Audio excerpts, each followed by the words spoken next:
ছাদে যাব। হ্যাঁ, ছাদে। ছাদে গিয়ে কি করবি? এই অন্ধকার হয়ে গেছে তো। কোথায় যাচ্ছ? তুই কি একা একা ছাদে চলে যাচ্ছিস? না না, যেও না, আমি যাবো, এসো। যে আমি যাবো তো তোমার সাথে। তুমি ছাদে যাবে বলেছে যে। একা যেও না, আমি আসছি, এসো। এটা টুপি নেবে, চলো। তোমরা দেখেছো মেয়ে নিচে কিভাবে বায়না করছিল, তো বাধ্য হয়ে মেয়েকে নিয়ে উপরে আসলাম। ঘরের মধ্যেও ভালো লাগছিল না, আজকে যেহেতু ছুটির দিন কোথাও আর বেরোলাম না। তোমার দাদা ভাই আর আমার ভাই মিলে দুজনে একটু রাস্তা দিকে গেছে, আর আমি মেয়েকে নিয়ে উপরে এসছি আর কি। হ্যাঁ, ঘুরতে যাব না। আচ্ছা, ঘুরতে যাব না, আমরা এই ছাদে ঘুরে ঘুরে তারপর নিচে চলে যাব, ঠিক আছে? কিছুই ভালো লাগছে না, মাথার মধ্যে অনেক বড় টেনশন আছে। তোমাদেরকে বলে কালকে একটা ভিডিও দিয়েছিলাম যে আমরা একটু যাচ্ছিলাম, তোমার দাদাভাই ইন্টারভিউ ছিল, তো সেটা খুব ভালো খবর। যদিও গিয়েছিলাম, গিয়ে ইন্টারভিউতেও পাস করেছে, সেখানে নেবে বলেছে জয়েন হওয়ার জন্য, আবার কাল থেকেই বলে দিয়েছে। কিন্তু কাল থেকে গেলে খুব সমস্যা হবে, কারণ আমাদের এখান থেকে ওর যেখানে কাজটা আছে মানে সেটা হচ্ছে পুরো মানে 45 মিনিট থেকে 1 ঘন্টা, জ্যাম হলে তো 1 ঘন্টা বেশি লেগে যাবে। তো সেই জন্য, আর এখানে মেয়ের স্কুল, ওকে স্কুলে ছাড়তে আসা নিয়ে আসা খুব সমস্যা হয়ে যাবে। আর তো তোমরা ভাবছো হয়তো নতুন কোম্পানিতে বা অন্য কোথাও ইন্টারভিউ হচ্ছে কেন, কী বলো তো, এখানেও যেখানে মানে কাজ করছে এখানে একটু প্রবলেম হচ্ছে। আসলে ও নিজে থেকেই বলছে এখানে করবে না, তো সেই জন্যে অনলাইনে কোথাও মানে অনেক জায়গায় অ্যাপ্লাই করেছে, সব জায়গায় ডাক দিয়েছিল, অনলাইনে কিছু মানে ইন্টারভিউ নিয়েছে। আরেকটা তো কলকাতাতে কথা চলছে, তো সেটা ওরা জানাবে, ওখানে শিওর বলেছে। যদি মানে আমরা সেটাই চাইছি, যদি ও কলকাতাতে যদি হয়ে যায় না, মানে খুব ভালো হয়, সেটাই প্রার্থনা করছি ঈশ্বরের কাছে যে ওইখানে হয়ে যায়, হলে কলকাতায় চলে যাবো, আর বাইরে থাকবো না।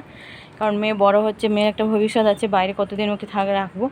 এবার সেটা ওকে পড়াশোনা সব কিছু দিতে হবে। এখানে যদিও পড়াশোনা করছে সেটা অসুবিধা নেই, কিন্তু মানে বাড়িতে সবাই থাকে, তো সবাইকে ছেড়ে বাইরে একা একা থাকা সেটাও খুব খারাপ লাগে। তো সেই জন্য ও এখন ছোটো আছে, মানে আমাদেরকে ভাবতে হবে কোন জায়গায় মানে একদম সেটেল হব। তো সেই জন্যে ওই কলকাতায় ওখানে খবরটা আসলে আমরা হয়তো কয়েকদিনের মধ্যে, হয়তো 1 মাস কি 2 মাসের মধ্যে হয়তো আমরা কলকাতাতে শিফট করে যাব। সত্যি এখানে ভালো লাগছে না, এখানে একটা মানে অন্যরকম চিন্তাভাবনা নিয়ে এখানে এসেছিলাম, কিন্তু এখানে ওই বলে না, অধিক শত্রু লোক থাকলে সেখানে ভালো লোকে বেশি দিন থাকতে দেবে না। তো সেরকম কিছু একটা চলছে, সেই জন্যে ও মানে আরেকটা হচ্ছে, যদি তুমি মানে কাউকে পছন্দ না করে, এটা আমি সবসময় বিশ্বাস করি আর মানি। হয়তো আমি হয়তো কাউকে পছন্দ করিনি, ওইকে আমার ভালো লাগছে না, তার কিন্তু কোনো কাজ বলো, ব্যবহার, সব কিছুতে আমার কিন্তু খারাপ লাগবে। তো সেরকমই তো মানে তোমাকে যদি কেউ পছন্দ না করে, তোমার কাজ বলো, ব্যবহার বলো, সব কিছুটাতে ওর কিন্তু মানে তার কিন্তু খারাপ লাগবে, যে হ্যাঁ ও ভালো না। পছন্দ যাকে নয় তার কোনো কিছু কিন্তু ভালো লাগবে না। তো সেই রকম আমি বলেছিলাম যে না, ঠিক আছে, বাদ দাও। তো সেই জন্যে ওই কাজ নিয়ে খুব করছে, তো সেই জন্যে ওই টেনশানের মধ্যে এখন আছি, মানে কি করব না করব ভেবে পাচ্ছি না। আপাতত মার্চ মাস পর্যন্ত আমাকে এখানে থাকতে হবে। হ্যাঁ, চাঁদ উঠেছে। আর কারণ মেয়ের মার্চের মানে 15 তারিখ থেকে ওর মানে এক্সাম, ফাইনাল এক্সাম আছে। তো সেই জন্য ভাবছিলাম ওর এক্সামটা হয়ে গেলে হয়তো আমরা নতুন সেশন থেকে মানে এই সময় যদি ঠিকঠাক হয়ে যায় না, তাহলে নতুন সেশন থেকে হয়তো কলকাতাতে আমরা শিফট হয়ে যেতে পারি, ওকে ভর্তি করাতে পারবো, সব কিছু আর কি। তো সেই জন্য এরকম চিন্তাভাবনায় আছি, মানে ওই জন্যে মানে ঠিকঠাক তোমাদের সাথে ভিডিও দিতে পারছি না, কথা বলতে পারছি না, কিছুই ভালো লাগছে না সত্যি। অনেক দিন ধরে, প্রায় 1 মাস হতে চলে এরকম প্রবলেম চলছে।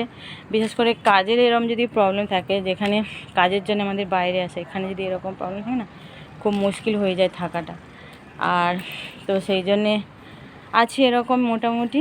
তো ওইটা এখন মানে দুশ্চিন্তা করে কিছু লাভ নেই, তো যা হওয়ার হবে, আর যেটাই হবে সেটাই ভালো হবে। ঈশ্বরের কাছে আমি এটাই মানে প্রার্থনা করি যে যেটা করবে সেটাই ভালো করবে, আর যা ঘটবে না সেটা ভালোর জন্যই ঘটবে।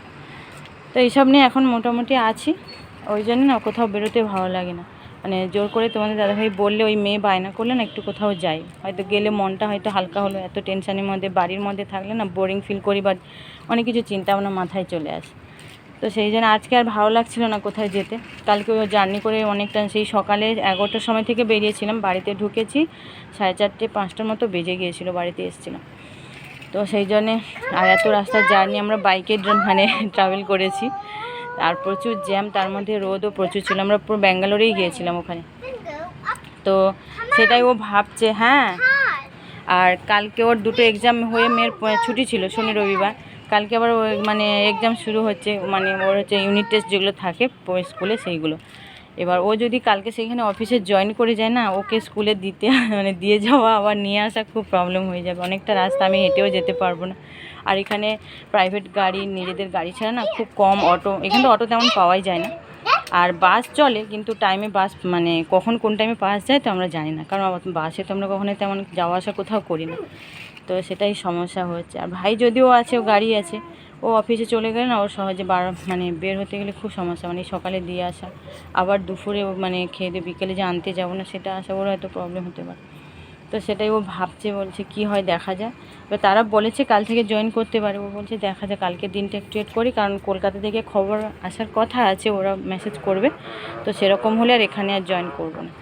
আর যদি সেখানে কোনো খবর না থাকে আমরা ওইখানেই চলে যাব আর কি, কারণ হয়তো এই মার্চ মাস পর্যন্ত আমাকে এখানে থাকতে হবে, মেয়ের স্কুল আছে, আর ও হয়তো এখান থেকে ও যাতায়াত করবে। ওখানে ওর থাকার ব্যবস্থা আছে বলছে, ফ্যামিলি রুম দেবে না, কিন্তু ব্যাচেলার যেরকম রুম রাখে ওখানে সেখানে ও থাকতে পারে, এরম বলছিল। তো সেই জন্যে আমি বলেছিলাম যে তুমি ওখানে থেকে যাও, এত দূর গাড়ি ড্রাইভ করতে হবে না, আর ওখানে 5টা দিন কাজ করলো, 5 দিনে 6 দিন, আর শনিবার পর্যন্ত আবার ওখান থেকে গাড়ি নিয়ে রবিবার হয়তো আসলে, এরকম বলেছিলাম।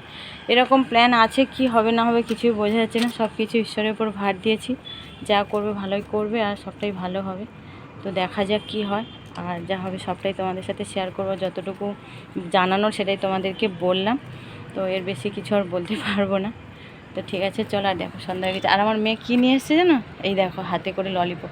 অনেক দিন ও ললিপপ ওকে দিই না, কালকে যে গেলাম না ওইখানে বায়না করে ললিপপ, মানে পুরো রাস্তাটায় যাচ্ছে বলছে আমি এরকম এরকম ললিপপ নেবো, এই নেবো তাই নেবো, এরকম করে। তো যাওয়ার সময় তো কিচ্ছু দিইনি, যদিও খাবার নিয়ে গেছিলাম, ওখানে বসে মানে খাইয়েছি।